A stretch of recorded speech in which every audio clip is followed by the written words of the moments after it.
Satu. Assalamualaikum warahmatullahi wabarakatuh. Kami dari kelompok 3 kelas Ekonomi Mikro Islam kelas 1 akan mempresentasikan materi yang berjudul Hambatan Masuk dan Keluar.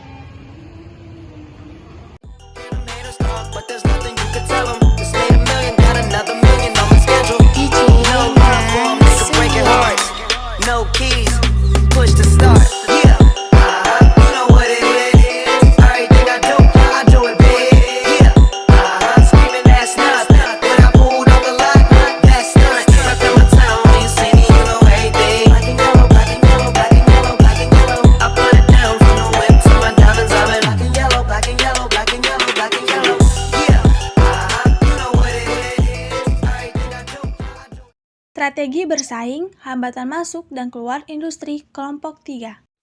Materi ini membahas hambatan masuk dan hambatan keluar. Hambatan masuk didefinisikan sebagai faktor-faktor yang menyebabkan pemain lama mendapatkan keuntungan dan menyebabkan pemain baru tidak mendapatkan keuntungan untuk masuk pasar. Hambatan masuk struktural. Hambatan masuk struktural adalah faktor-faktor yang membuat sulit bagi perusahaan baru untuk memasuki pasar yang sudah ada. Hambatan masuk struktural dibagi menjadi 3. Yang pertama itu ada kontrol atas sumber daya pokok, di mana memerlukan penguasaan sumber daya pokok dapat menciptakan monopoli dan menghalangi pemain baru karena sulit memperoleh bahan baku. Kemudian yang kedua itu ada skala ekonomi dan cakupannya, di mana pemain lama dengan skala produksi besar mampu menekan biaya per unit jauh lebih rendah dibandingkan pemain baru yang masih memproduksi dalam skala kecil. Yang ketiga itu keunggulan marketing pemain lama. Nah, di mana hambatan muncul karena yang pertama itu merek sudah dikenal luas, yang kedua jaringan distribusi dan agen penjualan telah terbentuk kuat, serta yang ketiga adanya kepercayaan bisnis melalui diskon dan pembayaran tangguh, di mana kondisi ini mendorong pemain baru membangun jaringan pemasaran sendiri agar bisa bersaing dalam jangka panjang. 2. Hambatan masuk strategis. Besanko membagi hambatan masuk strategis menjadi 3. 1. Limit pricing. Pemain lama menetapkan harga rendah sebelum pesaing masuk agar pasar tampak tidak menarik.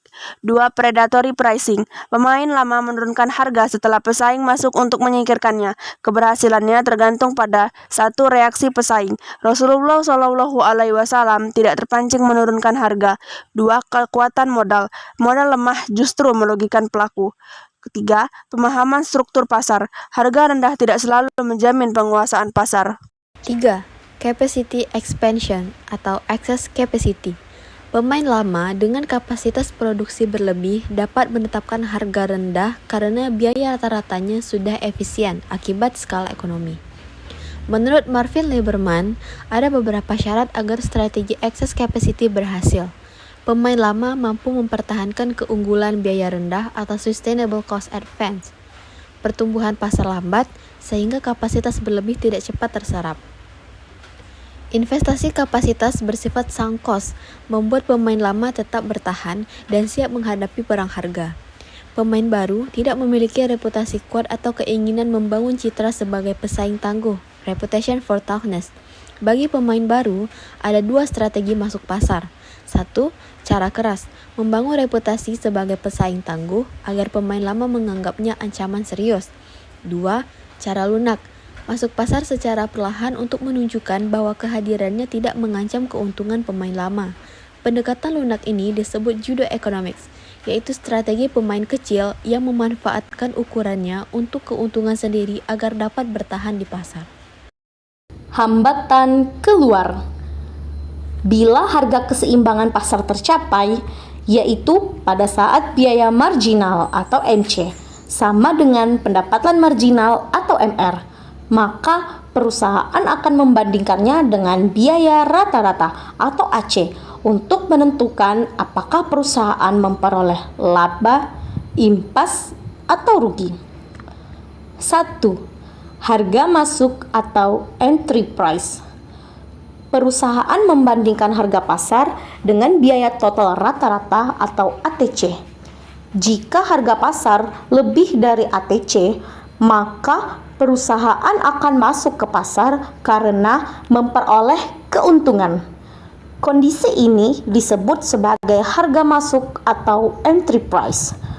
Contoh kurvanya bisa kita lihat pada gambar ini. 2. Harga keluar exit price. Harga keluar terjadi ketika harga pasar lebih rendah dari biaya variabel rata-rata AVC, sehingga perusahaan harus keluar karena tidak mampu menutup biaya variabelnya. Jika harga berada di antara ATC dan AVC, perusahaan tetap beroperasi untuk menutup biaya variabel dan sebagian biaya tetap. Biaya tetap seperti gaji pegawai tetap, kontrak jangka panjang, sewa lokasi, aset tetap, dan regulasi pemerintah seperti pada transportasi umum, rumah sakit, listrik, air, dan jalan tol menjadi hambatan keluar exit barriers.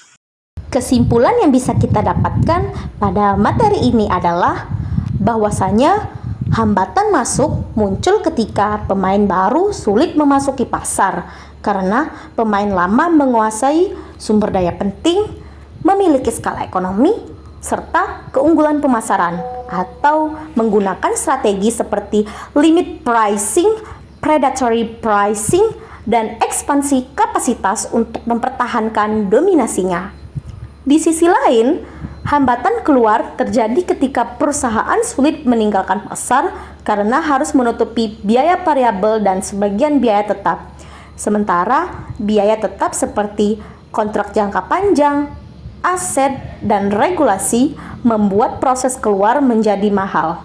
Secara keseluruhan, hambatan masuk dan keluar menentukan seberapa mudah perusahaan dapat masuk atau keluar dari industri, serta mempengaruhi struktur persaingan pasar. Sekian video presentasi kami. Terima kasih. Wassalamualaikum warahmatullahi wabarakatuh.